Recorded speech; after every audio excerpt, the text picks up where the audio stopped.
Kita pilih bersama dengan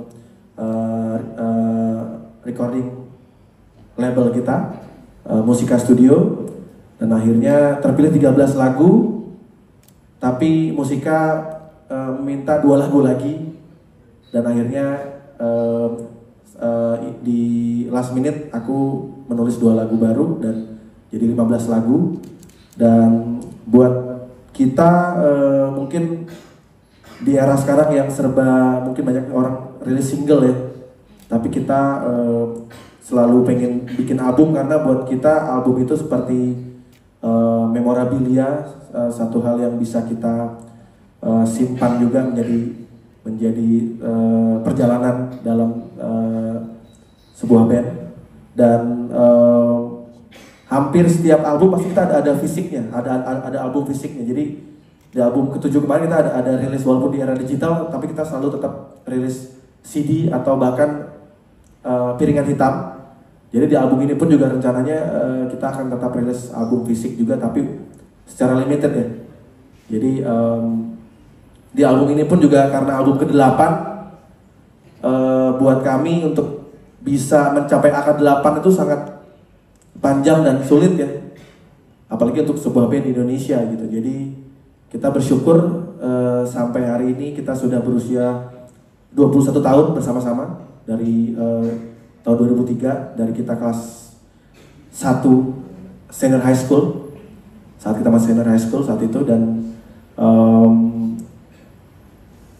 di album 8 ini tema lagunya juga cukup banyak, tidak hanya tentang cinta tapi juga tentang kehidupan, tentang mungkin kalau mau dilihat dilihat judul-judul lagunya, saya sempat spill di Instagram dan cukup banyak orang yang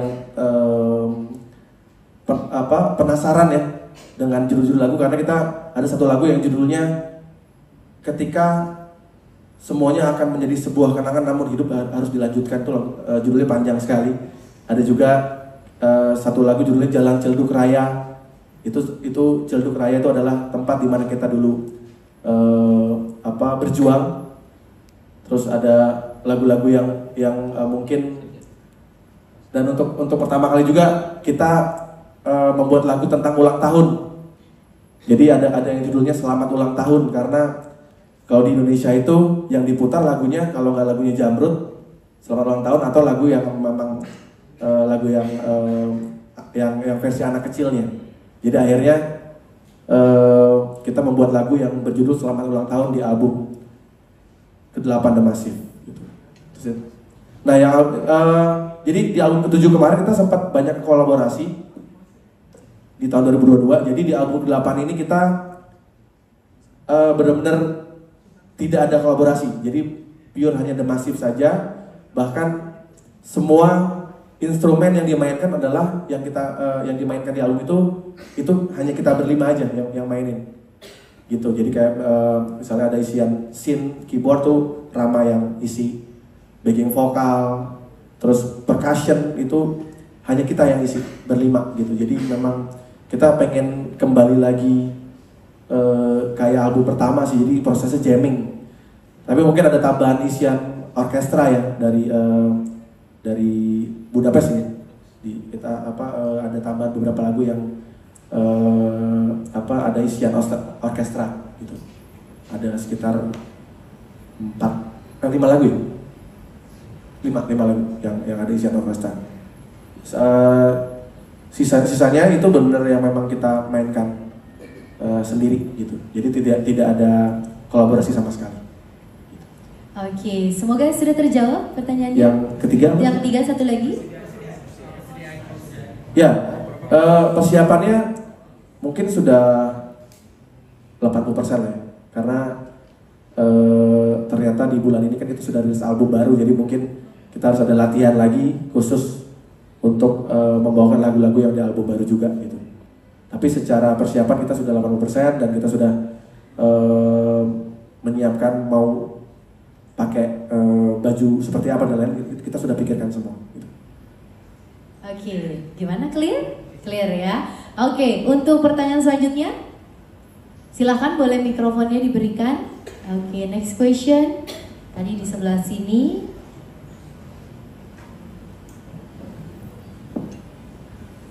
Halo, saya Faris dari Selebrita Expo Strategi. Mungkin ingin bertanya ke Demasi, perbedaan kalian manggung di Malaysia dengan di Indonesia seperti apa? Mungkin experience-nya mungkin. Itu aja, terima kasih. Baik, terima kasih. Baik, apa perbedaannya konser di Malaysia dan di Indonesia?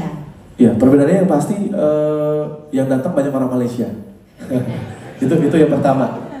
Karena kalau di Malaysia itu memang banyak sekali Massivers Malaysia yang memang sangat setiap kita manggung di sana pasti mereka tuh kita sampai hafal orang-orang yang mana gitu yang sering datang setiap kita nonton setiap kita konser di sana gitu.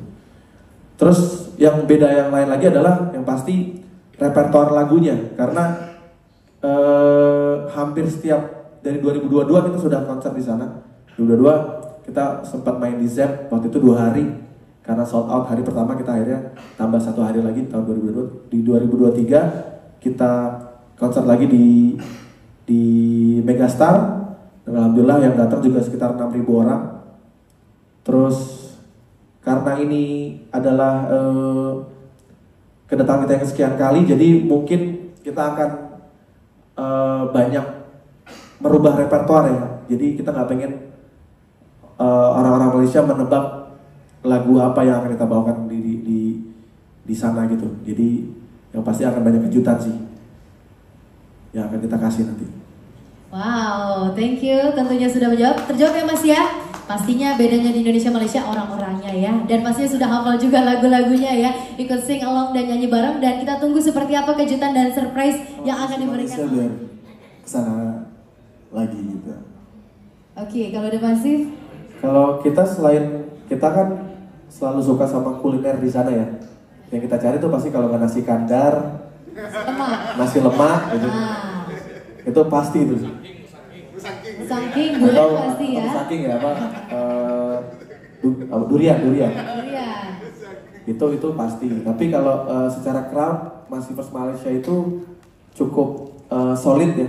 Jadi biasanya kalau kita perform di Malaysia, biasanya yang dari Brunei dan juga dari Singapura juga datang gitu. Jadi yang pasti yang nggak bisa kita lupain ya ketemu sama mereka, dan kita selalu menyempatkan waktu juga. Biasanya kalau mereka mau ketemu kita juga kita sempatkan waktu untuk bertemu. Dan senangnya lagi kalau kita konser di sana juga, kalau kita bikin merchandise pasti habis, banyak yang beli gitu. Itu serunya sih. Dan ya semoga nanti di konsernya sold out dan kita bisa benar-benar maksimal juga manggungnya, karena lagunya juga pasti nggak kayak kalau kita manggung reguler di Indonesia ya. Kalau kita kan di sini paling manggung 1 jam 10 lagu udah gitu. Tapi kalau konser itu biasanya lagunya lebih banyak gitu. Jadi bahkan satu konser 20 tahun The Massive tahun berapa? 2023 ya? 2023 itu kita bahkan bawa ini 28 lagu gitu. Jadi ya nanti kita lihat kira-kira berapa lagu yang akan kita bawakan. Itu juga akan menjadi hal yang spesial di konser nanti. Oke, thank you. Ada lagi tadi pertanyaan? Silahkan. Saya nambahin Mbak, saya Kim Toko dari Warta Kota. Buat Mas Jatan atau Mas promotor Mas Faiz. Mas Faiz ya. Apa kesulitan atau justru sebaiknya? Ya dari saya, saya ucapkan terima kasih dulu buat media Malaysia ya. Gimana tadi sudah makan rendang ya? Masakan badannya.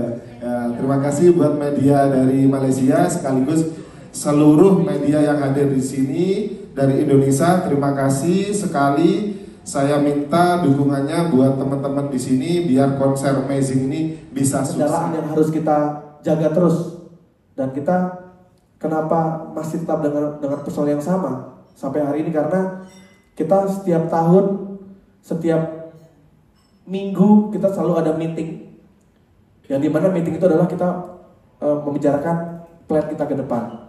Selalu ada mimpi-mimpi kita yang selalu kita tulis bertambah terus. Jadi Dari 2003 kita selalu sudah menulis mimpi-mimpi kita dan sudah kita checklist banyak juga. Seperti contoh kita 2019 kita rekaman di Abbey Road Studio di London. Itu salah satu mimpi kita. Mungkin dari 2013 kita sudah tulis mimpi itu. Akhirnya 6 tahun kemudian tercapai. Lalu kita manggung di Times Square, lalu kita manggung di banyak tempat. Itu salah satu mimpi-mimpi yang kita tulis dan kita checklist. Dan setiap kita meeting selalu ada mimpi-mimpi yang bertambah terus. Itu yang membuat The Massive sampai hari ini merasa kita tuh seperti band yang baru terus. Kita tidak pernah merasa kita tuh band yang sudah 21 tahun. Bahkan ketika kita masuk ke studio rekaman, itu kita seperti anak kecil ya, yang happy sekali gitu masuk ke studio. Ini seperti playground kita, seperti tempat bermain kita. Dan ketika kita bisa terus berkarya, itu adalah energi buat kita. Penonton bisa terus bernyanyi lagu-lagu The Massive. Karena buat kita populer atau punya uang banyak adalah bonus. Tapi ketika kita bisa mencintai apa yang kita kerjakan, itu buat kita adalah sebuah hal yang harus kita syukuri terus. Jadi apalagi kita bermusik itu berawal dari hobi yang akhirnya bisa menghasilkan, tapi juga hobi yang kita cintai juga.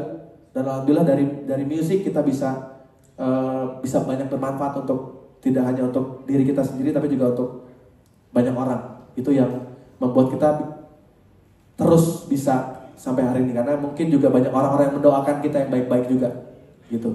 Jadi mohon doanya juga dari teman-teman agar walaupun kita sudah punya 8 album, tapi buat kita itu seperti jauh banget, masih jauh perjalanan kita. Karena kalau kita ngobrol kemarin sama almarhum ada musisi legend, beliau sudah meninggal, sudah almarhum, namanya Om Yon Kuswoyo. Itu adalah salah satu personil Kus Plus. Mereka punya 100 album. Jadi The Massive itu tidak ada apa-apanya, belum ada apa-apa. Jadi perjalanan kita masih jauh sekali gitu. Baik, semoga terjawab ya. Boleh kita beri waktunya misalnya pada saat setelah kita soundcheck lalu kita ketemu mereka, itu bisa di venue atau bisa juga di lobby hotel, karena banyak yang DM kita, DM di Instagram, bagaimana kalau mereka bertanya bagaimana kalau supaya bisa ketemu langsung dengan kita. Jadi kita selalu balas, kasih info ke mereka kita nginep di mana gitu kan, pasti kita kasih tahu. Tapi memang ya, apalagi itu untuk yang memang sudah menjadi member fans club The Massive ya, yaitu Massivers, itu pasti kita akan kasih info ke mereka untuk bisa ketemu langsung sama kita.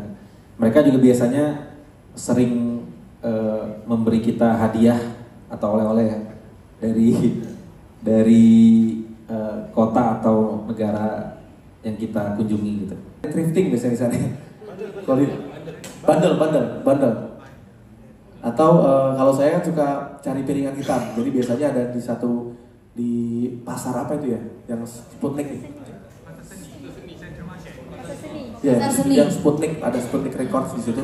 Nah itu biasanya karena aku juga kumpulin banyak artis-artis Malaysia juga, seperti Sudirman, terus Sheila Majid aku koleksi semua, terus Sharifah Aini, Anita Sarawak, itu half Singapura ya masalahnya. Itu aku koleksi gitu. Jadi ya P. Ramlee kan juga besar di Malaysia. Jadi aku banyak mengkolek musisi-musisi dari Malaysia juga gitu. Dan selalu pasti aku mencari, kalau udah ke Malaysia aku selalu cari album-albumnya musisi-musisi Malaysia, seperti siapa yang kemarin kita ketemu terakhir? Yang kita ketemu Ming, yang kita makan. Bukan penyanyi. Kalau aku ikut, lupa saya juga. Jadi lupa sih. Zainul, kan? Siapa? Siapa? Bukan. Yang Zamani.